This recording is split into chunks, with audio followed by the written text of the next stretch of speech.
বাংলাদেশে তাণ্ডব চলছিল তখন বিভিন্ন সিসিটিভি ফুটেজ সামনে আসে যেখানে দুষ্কৃতী তাণ্ডব প্রকাশ্যে ধরা পড়ে, গুলি চলছিল, বোমা ফেলা হচ্ছিল। আমরা কেউ চাইবো না আমাদের এই ভালোবাসার কলকাতা, ভালোবাসার শহরের কোনো অংশে সেরকম কিছু ঘটুক, কিন্তু যদি ঘটে, যদি তাই হয় যা আমরা দেখেছি অন্যান্য এমন এমন জায়গায় যেখানে আইন কানুনের বিন্দুমাত্র লেশ নেই, তা যদি আমাদের প্রিয় শহর কলকাতার বুকে ঘটে এবং সিসিটিভিতে যদি দেখা যায় প্রকাশ্য রাস্তায়, প্রকাশ্যে রাস্তার মধ্যে যেখানে প্রকাশ্যে মানুষ রয়েছে, বিকেলবেলা, সন্ধেবেলা, রাত্রিবেলা ধাই ধাই করে গুলি চালাচ্ছে একদল দুষ্কৃতী, তাহলে আমরা প্রশ্ন তুলব না?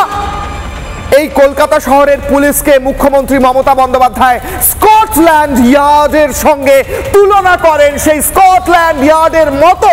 কলকাতা পুলিশ, এবং কখনো কখনো বলেন তাদের চেয়েও ভালো কলকাতা পুলিশের এলাকা কলকাতার বুকের মধ্যে, সেটা গুলশান কলোনি হোক কিংবা কলকাতার অন্য যে কোনো এরিয়া হতে পারে, মেটিয়াবুরুজ, খিদিরপুর, রাসবিহারী, অন্যান্য এলাকাও হতে পারে বেহালা।